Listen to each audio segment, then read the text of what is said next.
Welcome to the Green Room, where we explore the environmental issues that green up our world.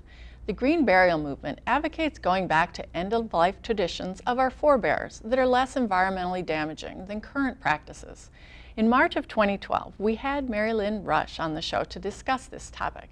Today, Merilynne is here again to give us an update on what's happening locally in the world of green burial. Merilynne, welcome to the show. Thank you. So you're an RN, a nurse, and you started out in your practice as a midwife. Correct. And then when did you switch over to end-of-life care?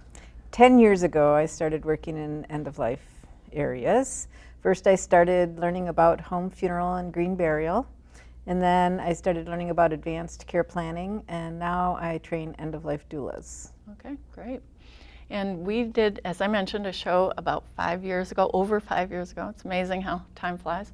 And we did a lot of good intro to the topic, and so we're not going to repeat all that.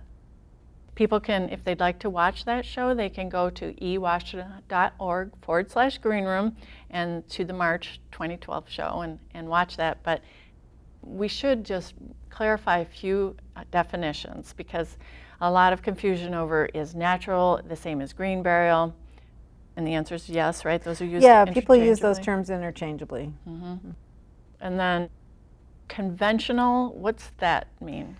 Sometimes people call that traditional, but really I use the word conventional, meaning that's what we do now, because traditionally we did green burial back, generations ago. Mm-hmm. So what we do now is called conventional burial, the modern way of doing things, and like you mentioned, it's not very environmentally friendly. Mm-hmm.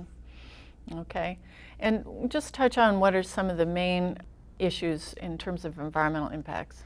The biggest sticking point for people is the amount of concrete that's used for concrete grave liners, and also the embalming fluid that's toxic to the funeral workers that are doing the embalming, and the use of non-biodegradable materials for burial containers. Okay. And some people are concerned about the land use of any kind of burial. They're saying cremation might be better in terms of, as more people are born and more development and our land gets eaten up. So one of the things that I'm hoping that we can discuss today is the land use issue in terms of multiple uses. Mm-hmm. Can you address that? So one of the things that some cemeteries across the country are doing is they're using the cemetery for multiple uses. So it's also used for recreational purposes. So people can go there and take walks and have picnics. We used to do that generations ago. People would go to the cemetery on a Sunday afternoon and have a picnic. And so it's an opportunity to preserve green space. So that might be good for wildlife as well? Wildlife and birds and just quality of the air and everything. Mm-hmm. And I've heard about, what is it, the perimeter project, something to do with golf courses? There is somebody in town working on that, considering using the edges of golf courses for burial. I don't know much about that, and I don't know how practical that is, but I do know that golf courses are among some of the worst land usage and most harmful land usage that we have. Yeah, per capita, the amount of space that gets used up. And I was thinking how golfers might actually like thinking that would be where they'd get to rest on the edge of a golf course. Right. And one time I went out to a cemetery out in Granville. It was called Ridgeview, and their natural burial section was an actual hayfield for racing horses. So that's pretty cool, multiple use. So it'd be kind of neat if the green belt around town could possibly incorporate some of that kind of multiple use. Yeah. Okay, so that's one topic that I wanted to cover, and also the topic of home cemeteries, family cemeteries, because I recently heard that there's 3 in Washtenaw County.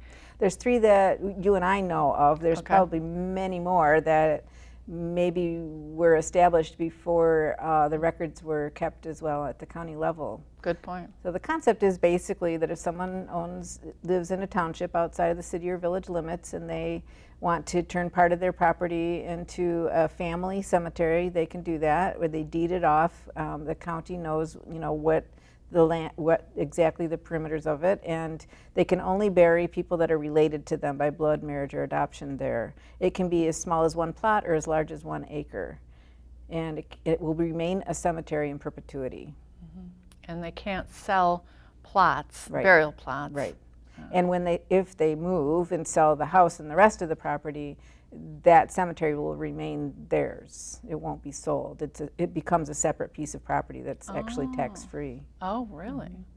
That's interesting. So yeah, that is, as you mentioned, has been how things have been done traditionally, but it's also gaining in, people are getting more interested in finding out that as long as you're outside of the city or village limits, and your land perks, and it's not near water bodies, et cetera, that it's legal, which is interesting because we contacted, remember we talked to Washtenaw County, and they said that as long as a plot of land is surveyed and is okay for a cemetery, that you don't need to have a vault. There's no health reason, public health reason for having a vault. Right. Most cemeteries require the use of a cement vault, a grave liner, around the casket, and that is purely for their own reasons, not because of any law or regulation or health concern. So it's difficult to find cemeteries that will allow burial without the use of that vault, because they've made it so that their maintenance techniques, are difficult if they don't have that cement underlying under the grass. In other words, when the body decomposes and the container decomposes, the land will sink down in, and they have to go back and fill it in to keep it level.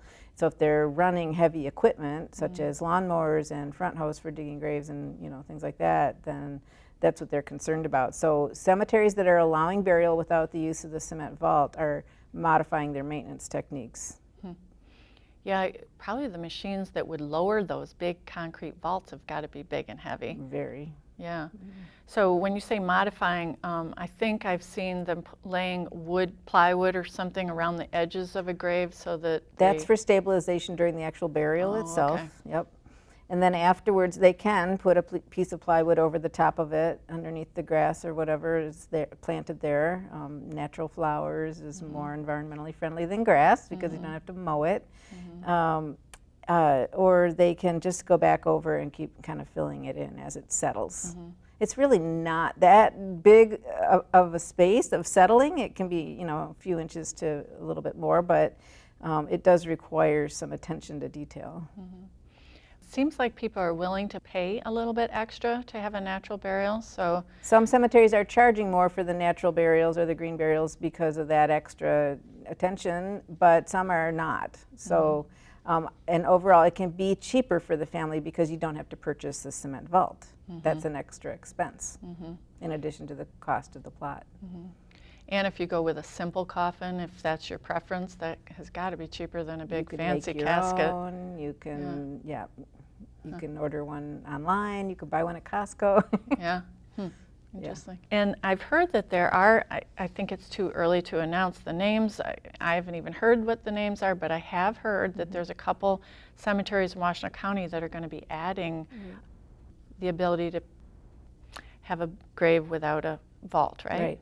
So there are 2 Washtenaw County cemeteries that are working on that. Hopefully by the end of the year, they'll be ready to sell plots in their green burial sections. They're what's called a hybrid cemetery because they're a regular cemetery that does, conventional type burials, but has a section for green burial. Okay.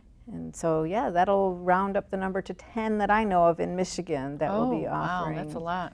Vaultless or natural green burial. But in Washtenaw County, we do have just have one so far, and that's in Milan. Marble Park. Okay, great. Well, that sounds like some progress in that area. And then you're doing this thing you mentioned really briefly, lifespan doula. Tell us about that. So I have begun training end-of-life doulas. That it's borrowing from the model of the birth or postpartum doula, where somebody comes in to help the family in addition to hospice care. It's not usurping the role of anybody on the hospice care team. May come in earlier than hospice and is extra support for the family who's caring for a loved one who's dying.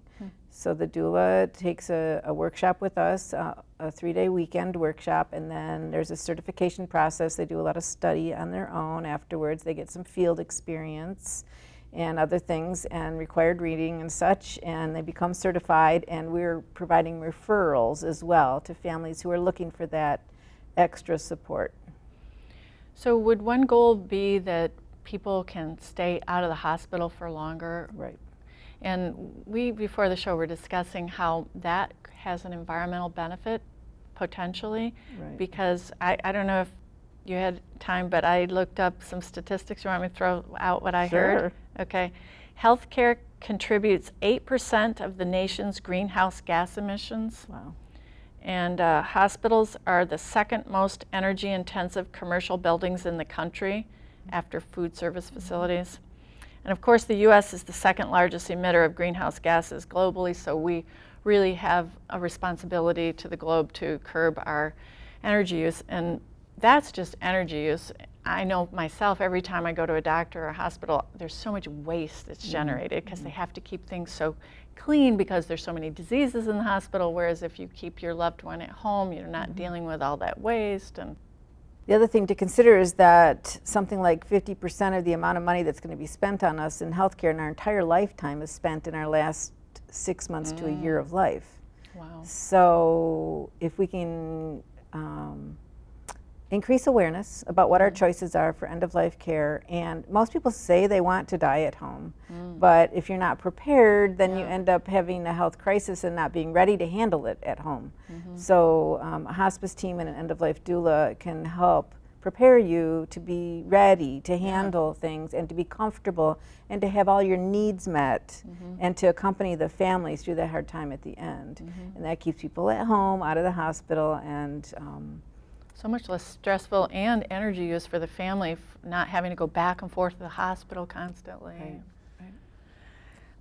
So we were going to talk about some resources, and you mentioned the Keweenaw resource. What's that called? Keweenaw Green Burial Alliance. Okay. There's a group of folks up in the Keweenaw Peninsula and the Upper Peninsula that have done a really good job organizing themselves, educating themselves, and establishing 2 green burial cemeteries up there. They haven't established new cemeteries, but they've established green burial sections in Hybrids. existing cemeteries. Okay. And they've done a lot of education in the area, and they formed this alliance. They're educating the public and working to be able to educate themselves how to care for their dead in a more environmentally friendly way.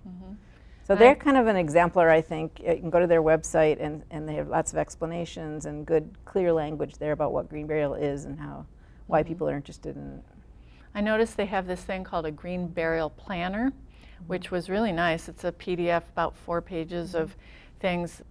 And you've often said how people need to plan ahead and let their wishes be known. And having it documented like that, it would be nice. Yep. Yeah. Well, and it also provides, the community support is so necessary. I mean, we don't die in isolation, we die in community, and our community comes together and needs to know what we want and how to honor us in our death. And so if the community as a whole is prepared for these alternative choices that people are making about home funeral and green burial, then everybody has just a better grief journey because of it.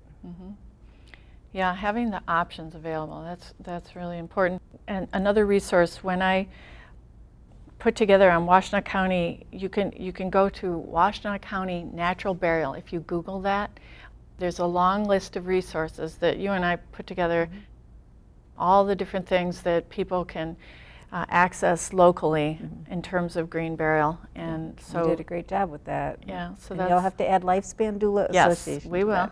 that. And the Keweenaw, because that's good too. Great. Well, that's pretty much it. We're out of time already. I'm sorry, because it's been really interesting. Thank you so much for being here today. Thanks for having me back, Barbara. It's been a pleasure. Great. For an online archive of all our Green Room shows, go to ewashtenaw.org/greenroom. Thanks for joining us here in the Green Room.